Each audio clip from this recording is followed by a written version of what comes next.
Mi nombre es Valeria Trejo García y soy del grupo de segundo B. Estudio en la Escuela de Nivel Medio Superior de Salvatierra y yo les vengo a hablar sobre la escultura, pero solo abarcaremos una pequeña parte de este tema, ya que es muy extenso. Bien, pues comencemos con algo básico. ¿Qué es la escultura? Pues la escultura es una forma de expresión artística que consiste en modelar, esculpir o tallar distintos materiales, como lo son la piedra, madera, arcilla, entre otros. En ella, los escultores se expresan echando a volar su imaginación, así creando volúmenes y espacios. Hablemos un poco de la historia de la escultura. La primera escultura fue hecha en el año 35.000 a.C., hace muchísimo tiempo. Al principio se utilizaba para rituales mágicos o religiosos, pues se creaban figuras de alabanza. Después de transcurrido algunos años, al aparecer distintas religiones, se les dio un nuevo uso de decoración. Esto a raíz del rechazo de Moisés ante el becerro de oro, escrito en la Biblia. Este fue un evento decisivo para su historia. ¿Pero por qué marcó la historia? Pues bien, Moisés prohibió el uso de la escultura para tallar figuras de alabanza.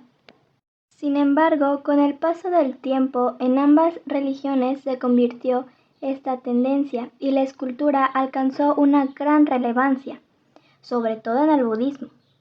Sin embargo, algunos sectores se sigue practicando. Iconoclasia. ¿Qué es esto? Bueno, pues es un rechazo a las imágenes religiosas, esculpidas como pinturas, iconos y estatuas. Bien, pues al pasar el tiempo, algunos escultores trabajaron en colaboración con algunos artesanos, pues la escultura se había popularizado. La escultura dio un giro de 360 grados al representar la figura humana, pues fue tendencia en el siglo XX y de ahí en adelante se sigue practicando. Avanzó el tiempo y más recientemente, a partir del siglo XX, los escultores dependen normalmente de las galerías de arte, públicas y privadas, en donde exponen las obras de cara a su venta, ya que los encargos para proyectos civiles son relativamente poco habituales, y esto les dejaba más dinero. A los comienzos del arte experimental dio lugar a la abstracción. Llegó a ser una práctica escultórica y dominante durante algunos al menos 50 años, después de que la tradición figurativa se impuso durante siglos. La tradición escultórica fue cuestionada, tanto en el contexto mercantil como en el diseño industrial. El cambio que ocasionó tanto a nivel social como a nivel político y sobre todo filosófico, en el periodo vivido entre las dos guerras mundiales. Pero este fue un periodo bueno, en cierta forma, pues permitió que el arte abstracto a partir de 1945 se concentrara en la expresión de las cualidades físicas de los materiales y en la búsqueda de la sensación visual. Nos regresamos un poco a la prehistoria. El arte prehistórico se remonta al Paleolítico inferior, cuando el hombre cortaba el sílex golpeando el mismo contra la piedra. De esta manera se conseguía el bifaz, que es una herramienta lítica prehistórica que servía para cortar, raspar y perforar otros materiales. Se trataba de una piedra de gran dureza, generalmente sílex, que está tallada por ambas caras hasta conseguir una forma triangular con una base semicircular. Una herramienta con punta y corte que utilizaban para defenderse y para descuartizar y aprovechar la carne de los animales. Hacia el año 1800 aparece la primera representación de un bifaz en una publicación inglesana de la mano de John Freer.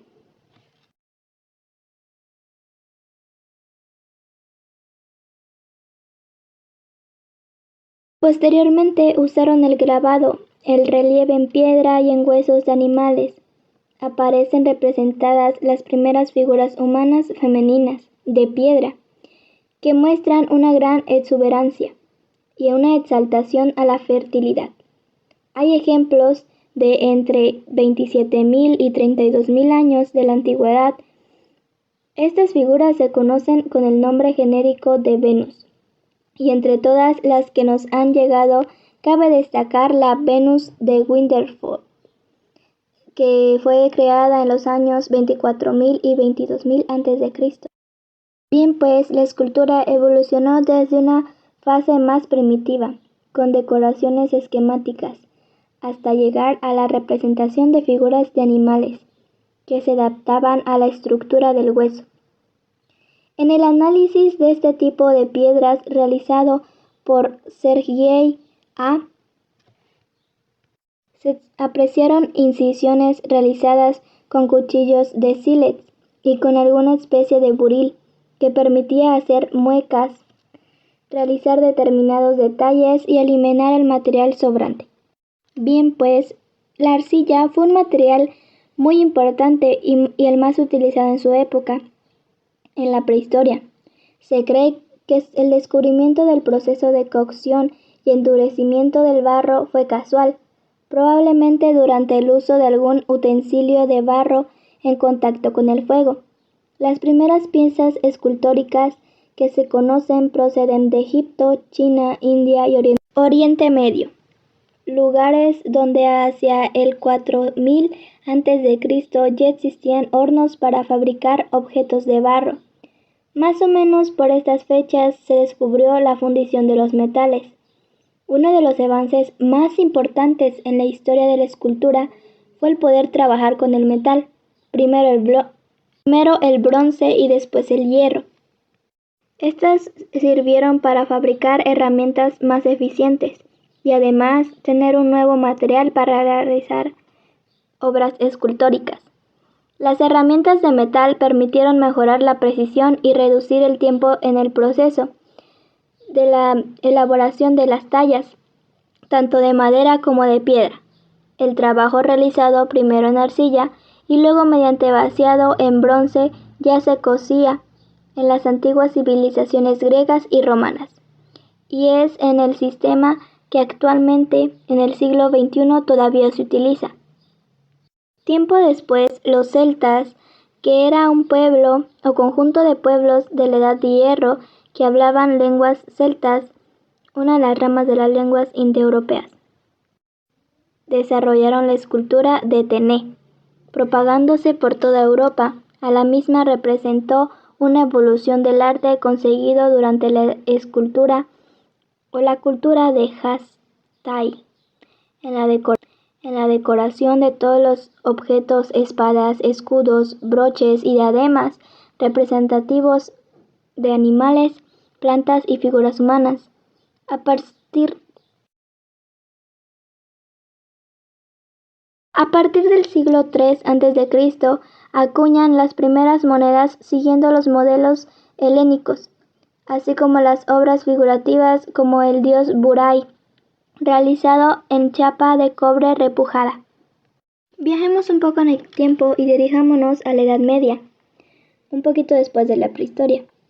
Las obras escultóricas más destacadas del Imperio Bizantino son los trabajos ornamentales de los capiteles, con motivos de vegetales y animales enfrentados. Hay buenos ejemplos de ellos. Durante el periodo de arte otoniano, lo que se produjeron no fueron obras de grandes dimensiones, sino pequeñas esculturas en marfil y bronce, en las que se añadían incrustaciones de piedras preciosas. Otro material empleado fue la madera, con la que se realizaron imágenes recubiertas de oro que se usaban como relicario. Entre ellas destacan el crucifijo de Jero. Durante la Edad Media, además de la producción arquitectónica, cubre una amplia variedad de artesanías, incluyendo los manuscritos ilustrados, textil, cerámica, trabajos en metales y cristal, destacando enormemente las fuertes influencias clásicas y germánicas, obteniendo un arte cristiano, así como el estilo animal y el estilo policromo. se construyeron edificios que se caracterizaron por sus macizos muros y su altura, pues esta era escasa. Esto añadió el soporte arquitectónico y la profusa decoración escultórica, de líneas muy marcadas y colores planos, formas geometrizantes y hieráticas. Convertía a los templos en verdaderos evangelios de los literarios. Esto añadió el soporte arquitectónico y a la profusa decoración escultórica, de líneas muy marcadas y colores planos, formas geometrizantes y hieráticas. Convertía a los templos en verdaderos evangelios de los iletrados, que es un término polisémico, que inicialmente designaba a los que podían acceder a las letras. Al viajar en el tiempo nos hemos dado cuenta que la escultura comenzó desde tiempos muy antiguos y trascendentes. Ahora hablaremos de la filosofía de la escultura. Bien, pues la escultura se expresa a través de la simbolización de la textura, del color, de la forma y sobre todo de los materiales. La escultura puede tener una finalidad de rituales mágicos o bien en religión. La obra va más allá de la estética, pues se le atribuyen diversos significados a través de los que se dan las sensaciones que transmite. Dependiendo de cada persona, el significado para ella es distinto. Se pueden percibir distintas sensaciones de estas, pues, dependiendo de la forma, es lo que el artista quiere dar a representar. Sin embargo, no siempre es así, pues dependiendo de la persona, los significados pueden ser distintos. Bien, pues pasemos al tema de la clasificación de la escultura. La escultura se puede representar de distintas maneras, como por ejemplo, estatuas, que representa una entidad tridimensional aislada, generalmente humana, y por ende reciben su nombre de acuerdo con la pose en la que ésta se encuentre. Sedente, sentada, yacente, acostada o orante, arrodillada. Igualmente existen relieves, que son esculturas talladas a partir de un fondo o unidas a él de alguna manera. Se clasifican a su vez en bajorrelieve, que es cuando se corta la imagen de fondo que sirve de soporte, y altorrelieve, cuando las figuras sobresalen del fondo que lo acompaña. Seguimos con bustos, esculturas de la cabeza o el torso superior de una figura humana. Es el equivalente a escultórico del retrato. Después, torsos, figuras humanas representadas sin cabezas ni brazos, solo el tronco. Las esculturas cinéticas son otro tipo de escultura, abstracta, que emplea fuentes físicas de movimiento. Por último están las penetrables, que es un tipo de escultura abstracta que permite al espectador adentrarse en ella, como si fuera una instalación artística. Otro tema interesante a abarcar es las distintas técnicas para hacer esculturas. Una de ellas es el modelado. Esta se emplea en materiales blandos y consiste en dar forma a la pasta empleando las manos o diversas herramientas metálicas para luego permitirle que se seque y gane dureza. Se trabaja así la arcilla, la cera o la plastilina. El esculpido consiste en arrancar de un bloque de material los trozos sobrantes mecánicamente, generando mediante un cincel, para dejar únicamente los trozos que componen la figura deseada. Seguimos con vaciado. Se fabrica un molde con el negativo de la figura deseada y se vierte dentro de algún material blando que luego se deja endurecer, se rompe o retira el molde y se obtiene la escultura. Después está el repujado. Se usa un martillo o una serie de moldes o cuñas para imprimir sobre una superficie metálica los relieves o agujeros deseados. El embutido. Se fabrica un molde duro primero, sobre el cual se aplican capas de metal más blando, generalmente precioso, para la fuerza de los golpes obligarlas a tomar la forma del molde. Se obtiene así una estatua hueca, pero de apariencia maciza. Y por último está el tallado, y se usa para el trabajo de madera. Por último está el tallado, que usualmente se usa para el trabajo de la madera. Es equivalente al esculpido, pero se emplea con un cuchillo o material más blando para cortar el material y extraer pedazos enteros, obteniendo una forma específica del escultor. Todos los temas abarcados son interesantes. Ahora pasemos con cualidades de la escultura. ¿Se han preguntado qué hace a la escultura escultura? Desde el siglo XX, la escultura ha puesto sus propios límites, por lo que hay muy pocas propiedades que se le pueden adjudicar, pero, sin embargo, hay algunas, como lo son que las esculturas tienen formas duras y sólidas, resistentes y cada una transmite un contenido estético, histórico o político. También se hacen de materiales resistentes y sólidos, como la madera, la piedra, el cobre, el metal, etc. Sin embargo, hay materiales que son blandos y luego se endurecen, como lo es el yeso, la plastilina o la arcilla. Ya hemos mencionado los materiales con los que está hecha una escultura. Sin embargo, vamos a abarcarlos un poco más. Comencemos con la arcilla. Esta es empleada por el ser humano desde la prehistoria y es fácil de modelar, no requiere herramientas más que tus manos. Es un material húmedo de sedimentos en suspensión, que al secarse obtiene su dureza y fragilidad. Seguimos con la piedra. Es el material más abundante del mundo, en principio, cuya dureza garantiza los resultados duraderos, pero exige herramientas especiales y mucho esfuerzo para lograr tallar una escultura. Las más comunes usadas en la escultura son la piedra caliza, el mármol, la arenisca, el alabastro, el granizo, el cuarzo y el jade, entre otras. El estruco es un material poco conocido.